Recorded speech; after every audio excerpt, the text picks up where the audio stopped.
Today's show is a mailbag made possible by the Newsbreak app. Chatsports.com/CowboysNB. Go download the Newsbreak app if you want all the best local news right to your phone and some Cowboys videos as well. That's chatsports.com/CowboysNB. Go download that app today, and I'll make links in the comments and the description as well. First up, a super chat from the actual CAP. If we take Jaycee Horn or Kwity Paye, I'm going to lose it. Kwity Paye, I agree with you. Jaycee Horn, I'm fine with that one. That one does not bother me if the Cowboys take him at number 10. From Yo Squiggly Man Games, is Revenge of the Sith the best Star Wars movie? If you think that, get out of the comment section. Absolutely not. It's the best of the prequels. Episode 3's fine, but it's not that good. Like, relative to the original 3. Come on, man. Getting my second Dak jersey. Already have the classic navy with stars on the shoulders. Now we're back on track, my friend. Thank you very much for that. I like the jersey, by the way. It's good. The stars on the shoulders, they're awesome. All right, from Dwayne Jackson. If Justin Fields falls past Carolina and drops to 10, and Surtain and possibly Sewell are there, another team calls with an offer. If you were the Cowboys, could you afford to pass on those two if they're rated number 1 on their board? If a team makes me a big enough offer, I would consider it.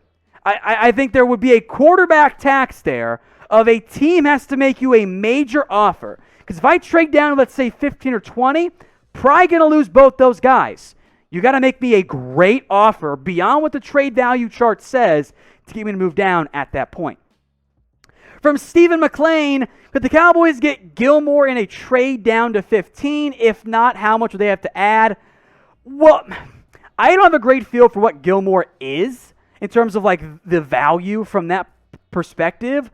Like, I don't know if he's worth a second straight up. Is he worth a third? He's coming off the injury. Like, I don't have a great feel for what that's going to look like. So I think 10 for 15 in Gilmore is maybe about right, but I'm not sure Gilmore's going to end up getting dealt during this year's draft. If he does, we'll find out the cost then.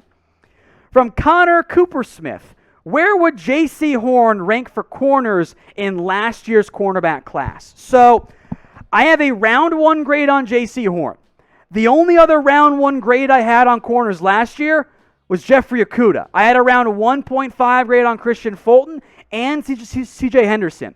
So for me, it would go Jeffrey Okudah, Surtain, Jaycee Horn, and I was weird and had Christian Fulton super high. That's where I would rank Horn. So he'd be number 3, including last year's guys. From Turd Boy, if Gregory Rousseau and Barmore fall to 44, who will you take? Also, turn your hair back to pink. No, I don't want to dye my hair pink again. It was gross, and my wife didn't care for it very much. As for that, I'm going Barmore. I like Barmore more than I like Gregory Rousseau. Rousseau's fine for me at 44, but I got Barmore higher. I think he's going to offer more interior pass rushing value, which is Rousseau's best thing in the end. So from that perspective, I'm going to go Barmore over Rousseau at number 44. From Nicolas Curry, how mad would you be if the Cowboys took Jaycee Horn over Patrick Sutain? So as I'm sure most of you guys know, I have Patrick Sutain rated above Jaycee Horn on my big board, which does not factor in team stuff whatsoever, just for all 32 teams. And I would still take Surtain over Horn if I ran the Cowboys. But I would not be upset. I think Jaycee Horn is a really good football player. I like him a lot. He's going to be a top 15 player for me.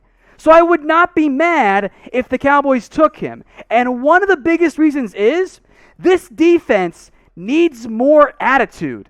They are not the hot boys. They were the soft boys the past 2 years. They were not tough, and it showed.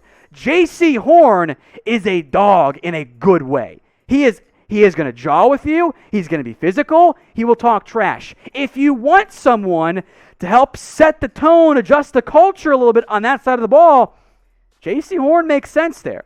So I'd be fine either way. I think the Cowboys have a very difficult path to messing up the number 10 overall pick, and I can say with some certainty they are horning in on a particular position in this year's draft. So get your votes in. Type S for Surtain or type H for Jaycee Horn. Which corner would you guys rather have? Get your votes in for me. S for Surtain, H for Horn. This is the pinned comment, by the way, on today's video. So we get the ad break here on YouTube. Get your votes in. S for Surtain, H for Horn. From Will Marshall, PS2 at 10, and then Hayward in free agency, the cornerback. The Cowboys won't do both.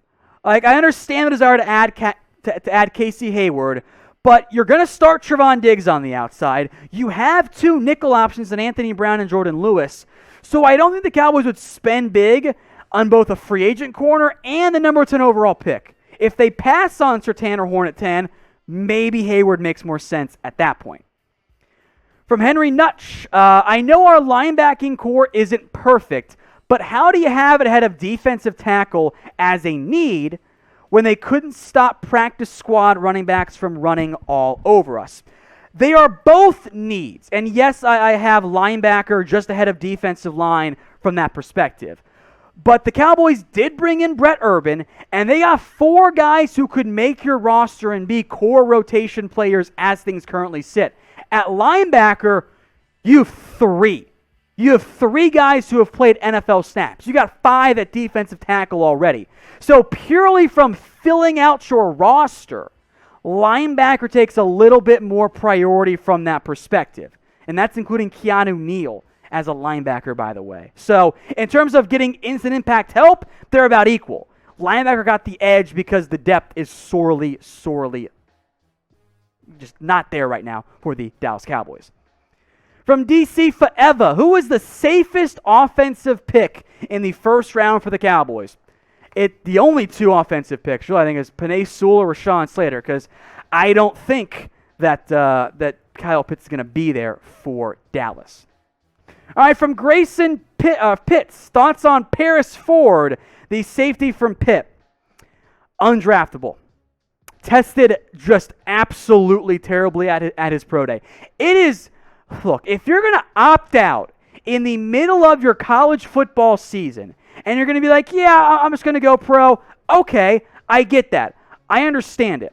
And then if you're going to show up to your pro day, and allegedly from what I've heard from NFL media people out there in terms of what was going on, if you're going to show up and do spins as you cross the line to do your short shuttle and not take it seriously, and run a 4.85 40 at under 200 pounds, I'm not drafting you. The film wasn't that good. I don't think he should be drafted by the Cowboys, period. Now, today's show, hey, you know what? Little fun fact for you guys. We are on the Newsbreak app now. Go download it at chatsports.com/CowboysNB. Search the Cowboys Report and then follow us for videos sent directly to your phone. Now, of course, the purpose of the Newsbreak app is to get news sent to your phone and be in the know with what's actually going on as it relates to local news in your community, because I am not very good with that because I have a nice little sports bubble, but the Newsbreak app helps me break out of it. Go download the app today at chatsports.com/CowboysNB. That link will be in the comments section and in the description. And when you download the app using that link, you help support the show as well. So go get it. chatsports.com/CowboysNB. Download that app today. From Dwayne Jackson, what other name, not Michael Gallup, how about Michael Gallup with a U? Kidding, buddy. Could possibly get traded on draft night? Dark horse would be like maybe an Anthony Brown, maybe a Terrence Steele or a Brandon Knight, Dorrance Armstrong, but I think all of those guys are a little bit more likely to go off the board to be traded like around roster cut times. I don't think you're going to see them get dealt during the NFL draft. From Chris Hughes, thoughts on Caden Stern. I was hyped about him in his freshman year. 62 tackles, started every game, was a true freshman. He was all Big 12 first team as a true freshman. He broke up 4 passes, picked off 4 more. Since then, in more games started, he's broken up a grand total of 4 passes with 1 interception. He's not been the same guy since he was a freshman. He's a great athlete, but he peaked as a true freshman. He's been not great the past 2 years. So you want to gamble on him mid to late day 3? Okay, but not before then. From Alfredo Rodriguez, last year, I remember Jerry saying he wanted to go edge rusher in last year's draft, Caleb Von Chasen, but CeeDee Lamb fell to us. What do you think about Jaelan Phillips if they trade down? If they move down, I would consider Phillips pretty heavily. I don't know where he's going to go. The concussion, the music thing are potential red flags, especially the concussion side of it. So if you move down or move back up, as we broke down on this channel, make sure you're subscribed to Alfredo with notifications turned on so you don't miss those vids going forward. We'll see what ends up happening there. But I would not mind Phillips as a trade down or trade up target.